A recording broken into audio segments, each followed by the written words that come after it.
जय माँ इंद्राक्षी जय अम्बे। इंद्राक्षी धाम में दर्शकों आप सभी का हम हार्दिक स्वागत करते हैं। आज के दिन जिन जातकों का जन्मदिवस है, मैरिज एनिवर्सरी है, उन सभी को हमारी तरफ से बहुत बहुत शुभकामनाएं। आज हम बताने वाले हैं हमें जो इष्ट प्रिय लगते हैं या जो भगवान के प्रति हमारी प्रीति की डोरी बंधी होती है, उन प्रभु की हमें एक धातु की मूर्ति अपने घर में ज़रूर रखनी चाहिए। छोटा सा अंक है, अच्छा लगेगा आपको, सुनिएगा। आइए पहले आज का हम पंचांग बता दें। 15 दिसंबर सन 2023 दिन शुक्रवार, संवत 2080, मार्गशीर्ष का महीना, शुक्ल पक्ष, तिथि तृतीया, नक्षत्र पूर्वाषाढ़ा, राहु काल 10:30 से 12, दिशा सूर्य पश्चिम दिशा। एक दो दिन शायद हमारे मुंह से शुक्ल पक्ष की जगह शायद कृष्ण पक्ष निकला है, उसके लिए खेद चाहेंगे। अब देखिएगा, जब भी हम किसी भगवान की फ़ोटो अपने घर में रखते हैं तो हम जब पूजा पाठ करते हैं तो अपने मन को एकाग्र करने का एक बहुत सुंदर माध्यम होता है हमारे भगवान की वो तस्वीर, हमारे भगवान की वो फ़ोटो। बहुत लोग मूर्ति पूजा को नहीं मानते हैं, ये उनका अपना मानना होगा, लेकिन सत्य सनातन धर्म में हम मूर्ति पूजा को अच्छे से मानते हैं। मूर्ति पूजा एक वे है, एक रास्ता है। हमें हमेशा वो मूर्ति जो हमारी आंखों के सामने होती है वो ये बताती है, वो ये दर्शाती है कि इतने सुंदर हमारे भगवान हैं। हमारे भगवान के हाथों में आयुध हैं, अस्त्र हैं, हमारे भगवान के हाथों में पुष्प हैं, हमारे भगवान के हाथों में माला है। वो हमें बताते हैं कि बेटे जप करो। हमारे भगवान के हाथों में पुष्प हैं, सुगंध की तरह अपने जीवन को बनाओ, अपनी सुगंधी बखेर दो। भगवान के सिर के ऊपर मुकुट है, नाना भांति के आभूषण भगवान ने धारण कर रखे हैं। भगवान को भजने वाला स्वयं अपने आप में एक रत्न बन जाता है। भगवान के हाथों में आयुध हैं। भगवान हमें बताते हैं कि बेटा डरने की आवश्यकता नहीं है, मैं हर पल कभी विष्णु के रूप में चक्र लेकर के तुम्हारे साथ खड़ा हूँ, कभी भगवती के रूप में नाना भांति के आयुध लेकर के मैं तुम्हारे संग खड़ी हूँ। इसलिए मूर्ति पूजा एक बहुत ही सुंदर तरीका है, और जो अगर मन करता हो कि मैं मूर्ति पूजा करूं, मैं भगवान की मूर्ति रखूं, तो वो कदापि न डरें। कहीं भी किसी भी प्रकार का कोई दोष, कोई भय, कोई ऐसी चीज़ कहीं पर भी वर्णित नहीं है कि मूर्ति पूजा करने से हमें कोई दोष लगता है। ध्यान रखना मेरे बच्चों ये बात। बहकाने वाले आज की तारीख में अनेकों लोग हैं, सैकड़ों लोग हैं, सहस्रों लोग हैं जो हमें बहका रहे हैं। अब आइए हम बात करते हैं आपसे, जो आपके इष्ट हों, जो आपके आराध्य हों, जिनकी आप अनन्य भाव से भक्ति करते हों, उन देव देवता का हमें धातु की एक मूर्ति अपने घर में जरूर रखनी चाहिए। मिसाल के तौर पर आप भगवती के उपासक हैं, 10 महाविद्याएं हैं या जो भी हैं, आप भगवती के उपासक हैं, भगवती की सुंदर सी एक तस्वीर लाइए, और कम से कम इतनी बड़ी वो होनी चाहिए, थोड़ी इससे बड़ी हो तो वो भी चल जाएगी। भय मत खाना। बहुत लोग फिर डराएंगे कि इतनी बड़ी नहीं, इतने इंच की नहीं, उतने इंच की नहीं। अरे भगवान कहीं इंचों में गिना जाता है क्या? बताइए आप हमारी बात को। हाँ, प्रमाणिकता की हम बात करें तो अंगूठे के प्रमाण जितनी, आप उससे थोड़ी बड़ी भी ले सकते हो, कोई भी डर नहीं। संगमरमर की जो बड़ी फ़ोटो होती हैं, तस्वीरें होती हैं, मूर्ति होती हैं, वो घर में नहीं रखी जाती। क्यों? क्योंकि उनमें प्राण प्रतिष्ठा का संचार आवश्यक होता है, और जैसा भगवान का स्वरूप होता है उसकी वैसी सेवा चाहिए भी होती है। लेकिन हाँ, अगर किसी ने रख भी ली है तो बेटा कोई हर्ज की बात नहीं है। इसलिए आप ध्यान रखें। अब सुने हमारी बात। छोटे से भगवान की मेटल की मूर्ति, आप लक्ष्मी के उपासक हैं, आप जगदम्बिका के उपासक हैं, सरस्वती के उपासक हैं, गणपति के उपासक हैं, आप जिनके भी उपासक हैं, उनका सुंदर स्वरूप और पूर्ण स्वरूप आप अपने घर में विराजिएगा। भगवान श्री कृष्ण के आप उपासक हैं, भगवान श्री कृष्ण का सुंदर सा सलोना सा पूर्ण स्वरूप आप अपने घर में स्थापित कीजिएगा। अब धातु किस धातु की लें? पॉकेट के ऊपर अलाउ करता है। चांदी की बहुत सारी आती हैं, अब चांदी की महंगी भी पड़ेगी। चांदी के साथ साथ सोने की भी आती हैं, वो तो और भी महंगी पड़ेगी। उसके बाद तो कोई गिनती नहीं है, रत्न जड़ित मूर्तियाँ भी आती हैं, वो और भी महंगी पड़ेंगी। जहाँ अपनी पॉकेट अलाउ करे, तांबा, पीतल, इतना तो सबकी पॉकेट अलाउ कर ही लेती है। आज नहीं करेगी, कल करेगी, कल नहीं करेगी, परसों करेगी। भगवान की इच्छा होगी वो आपकी पॉकेट में जरूर कुछ ना कुछ लक्ष्मी डालेंगे और कहीं ना कहीं आप भगवान की उस मूर्ति की व्यवस्था बना लोगे। अब उससे होता क्या है कि हम पंचद्रव्यों से स्नान करा सकते हैं। जैसे हम भगवती की बात करते हैं कि हम भगवती के उपासक हैं, ब्रह्म विद्या के उपासक हैं। अब जैसे हमने भगवती का स्वरूप घर में रखा है, चाहे उन्हें हम लक्ष्मी समझें, भगवती समझें, दुर्गा समझें, महाकाली समझें, भगवती तो भगवती हैं, माँ तो माँ है। आप उसे किसी भी रूप में पुकारें, लेकिन माँ माँ है, समझे। अब अष्टमी आती है। अष्टमी को हम वही दूध से, दही से, शहद से, घी से, मधु से हम हर अष्टमी भगवती को स्नान कराएं, अभिषेक कराएं। उसके बाद साफ कपड़े से साफ स्वच्छ पूछ करके, फिर आजकल तो बाज़ार में हर स्वरूप के कपड़े अच्छे से मिल जाते हैं, वो रखिए, उन्हें अच्छे से पहनाइए और सामने सिंहासन के ऊपर भगवती को प्रतिष्ठित करें और भगवती को प्रतिष्ठित करके सुंदर तरीके से, अनन्य भाव से, आतर भाव से भगवती की उपासना साधना करें।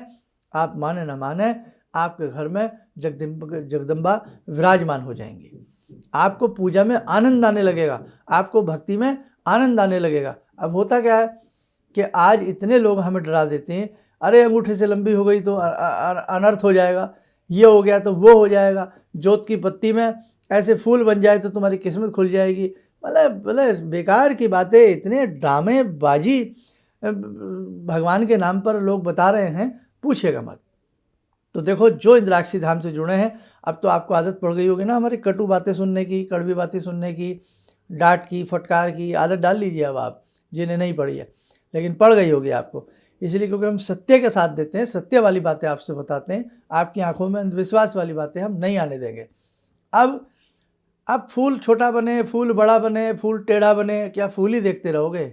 आपका ध्यान क्या भगवान की भक्ति पे नहीं है? अरे भगवान की भक्ति में ध्यान लगाइए, फूल बने ना बने, फूल आड़ा बने, तिरछा बने, बने ना बने। और ये जो जोत के ऊपर फूल वूल बनने वाली बातें होती हैं, ये ऑयल के ऊपर डिपेंड करती हैं। आप सरसों के ऑयल का दीप जलाइएगा, बड़ी जल्दी ऊपर फूल सा बन जाएगा। आप मोटी बत्ती बना करके दीप जलाइएगा, बहुत जल्दी ऊपर फूल सा बन जाएगा। अब जब ऊपर फूल बनेगा तो वो आकृति तो लेगा ना, कमल जैसी आकृति बन जाएगी, कभी गुलाब जैसी आकृति बन जाएगी। तो बेटा ऐसा नहीं, इन बातों में मत फंसिए। आपकी भावना मंत्र जपते समय कितनी सुंदर रही है, वो फूल आपको लाभ नहीं देगा, लाभ देगी आपकी निष्ठा, आपकी भक्ति, आपकी सेवा, आपका अंदर का अंतर्भाव, है ना। तो इन सब चीज़ों के पीछे लालायित रहिएगा और छोटी मोटी बातों के पीछे मत पड़िएगा। आप बहुत बड़े साधक हैं, बहुत समझदार आप लोग हैं और बहुत जीवन को आगे ले जाना है, तो इन घटिया बातों में मत फंसा करें, आप आगे बढ़िएगा आप लोग।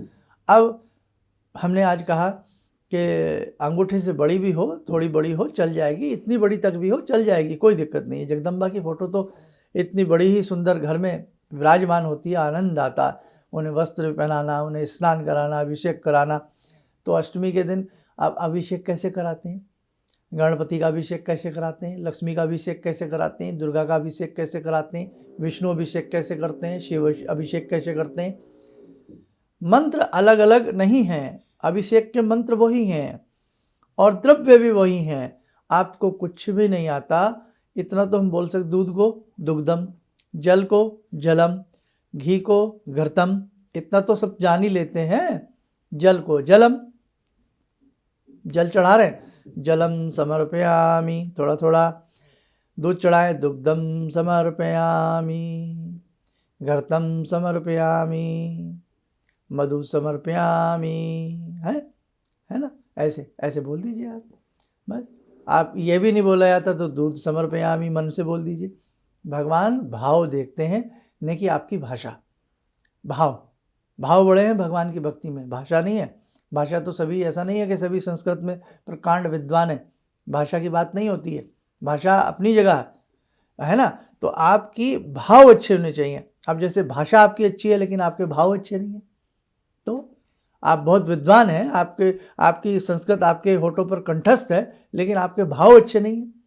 तो ये सोचकर भी मत डरिए कि मुझसे कोई भाषा नहीं आती तो मैं भगवान की पूजा कैसे करूं, क्या मैं भगवान मेरी बात नहीं सुनेंगे? बेटा ऐसी बात नहीं है। हाँ, प्रयास करिए, संस्कृत हमारी देव भाषा है, हमें संस्कृत भाषा को सीखना चाहिए। प्रयास करिएगा, बहुत अच्छे से प्रयास करिएगा, स्वयं भी संस्कृत को सीखिए, अपने बच्चों को भी संस्कृत सिखाइए। लेकिन ये बात मन में लाओगे कि साहब मैं तो संस्कृत पढ़ ही नहीं पाता तो मेरी भक्ति नहीं होगी, वो बात गलत है। समझे मेरी बात आप लोग? हाँ, तो बाकी जैसे अब तो इतनी अच्छी अच्छी पुस्तकें आ रही हैं, ऐसे अच्छे अच्छे ग्रंथ आ रहे हैं, उन्होंने संस्कृत को बहुत ईजी करके बताया है, बहुत ईजी करके बता दिया है कि आप आराम से बहुत सुंदर तरीके से संस्कृत को पढ़ सकते हो। और संस्कृत का परचम पूरे विश्व में है, आप ध्यान रखना। और संस्कृत भाषा कितनी मीठी लगती है जब हम बोलते हैं, कोई श्लोक बोलते हैं, मंत्र बोलते हैं, आती है ना कितनी मिठास। देवताओं की भाषा है, देव भाषा है, बहुत सुंदर भाषा है। इसलिए संस्कृत पर हमेशा जोर दे करके रखना।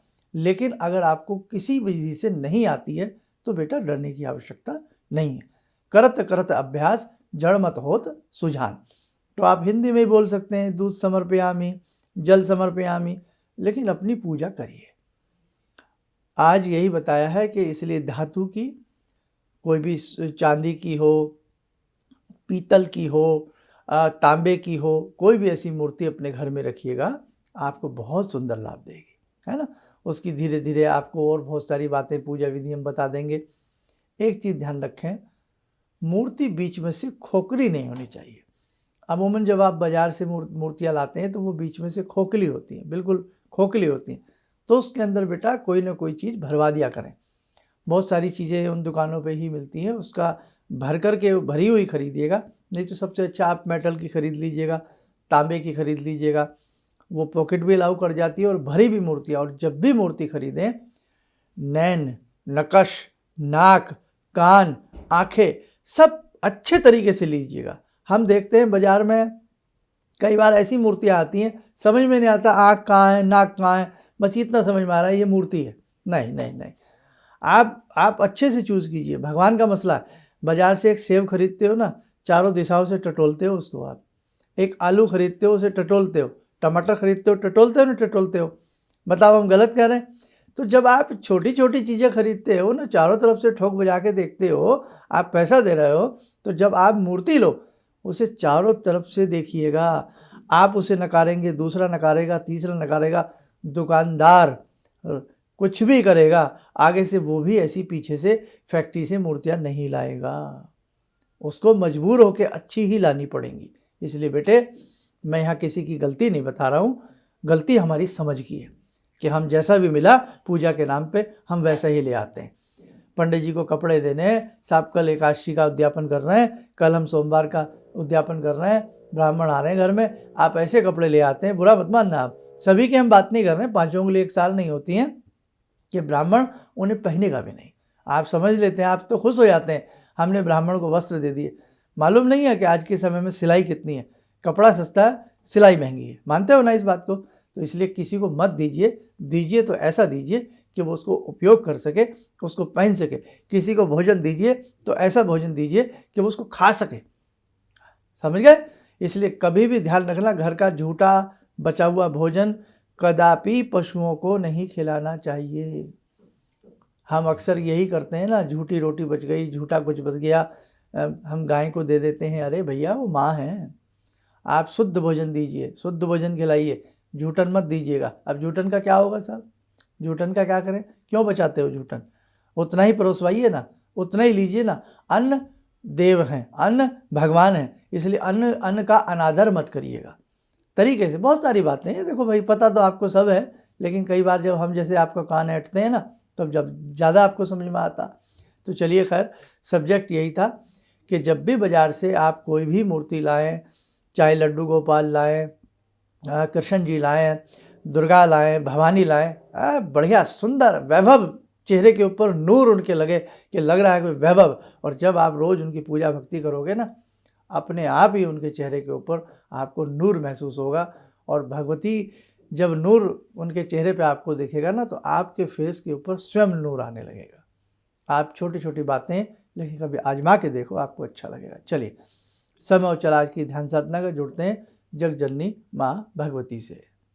ॐ सिन्दूरारुणविग्रहां त्रिनयनां माणिक्यमूलस्फुरात् स्तारानायकशेखरं स्मितमुखी वापेन वक्षोरुवां पाणिभ्यामलपूर्णरत्नचषकां रत्नोत्परां बिभ्रति सौम्यां रत्नगटस्थरक्तचरणां ध्यायेत् पराम् अम्बिकां खड्गं चक्रगदेषु चापपरिगान् शूलम्बुशोण्डिं शिरा शङ्खं समदधतीं करे स्त्रीनयनां सर्वाङ्गभूषावृतां नीलासमद्युतिमास्य पाददशकां सेवे महाकालिकां यामास्तो स्वपितैहरो कमलजो हन्तुं मधुं कैटवम् विद्युद्दामसमप्रभां मृगपते स्कन्दस्थितां भीषणां कन्याविहकरवालखेटविलसा धस्ताविरासेवितां हस्तैश्चक्रगदाशिखेटविशिखां चापं गुणं तर्जनीं विप्राणामलिलात्मिकां शशिधरां दुर्गां त्रिनेत्रां भजे। कवच बना लें, ध्यान करें, भगवती का शुभ आशीष हम सबके ऊपर बरस रहा है।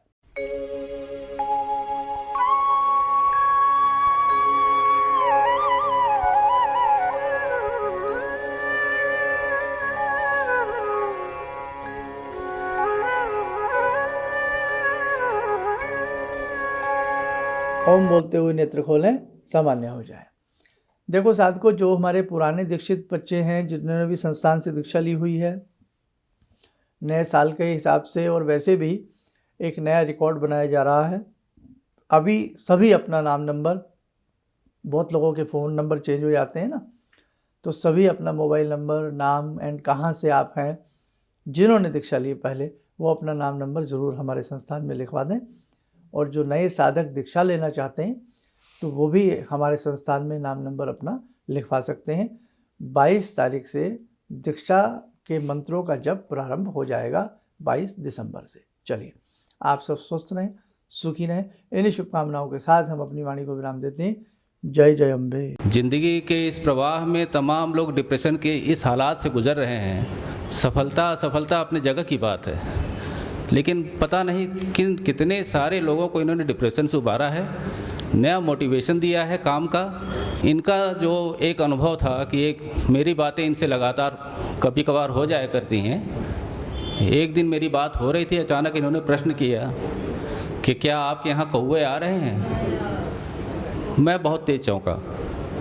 करीब 4-5 दिनों से कौवों का झुंड मेरे घर पे मंडरा था। तो मैं यही सोचने परेशान था, ये शुभ है अशुभ है, क्या चीज़ है। तो मैंने प्रश्न किया कि क्या मैंने आपको बताया कि मेरे घर में कौवे आ रहे हैं। कहने नहीं, मुझको दिखाई पड़ रहा है। तो कुछ तो अलौकिक है इनमें। दूसरा क्या, जो इनका उद्देश्य है, जब महाकुंभ में आए थे, मेरी इनसे वार्ता हुई तो मैंने इनका उद्देश्य जानना चाहा कि किस उद्देश्य के लिए आप काम कर रहे हैं। तो जो उद्देश्य उन्होंने मुझको बताया, मैं मन से इनके उद्देश्य के साथ जुड़ गया। इनके साथ तो जुड़ा था ही, अब इनके उद्देश्य के साथ भी हूँ मैं। किसी भी समस्या के समाधान के लिए मिले प्रसिद्ध हस्तरेखा एवं वास्तु विशेषज्ञ प्रोफेसर धर्मेंद्र शर्मा जी से। नोट: शिविर में भाग लेने हेतु एवं व्यक्तिगत रूप से मिलने के लिए कॉल करने का समय सुबह 10 बजे से शाम 6 बजे तक। हमारे विभिन्न ज्ञानवर्धक कार्यक्रम देखने के लिए आप हमें अभी सब्सक्राइब करें, बेल आइकन को प्रेस करें ताकि आप देख सकें हमारा कार्यक्रम सबसे पहले। और अधिक जानकारी के लिए फेसबुक पेज को लाइक करना न भूलें।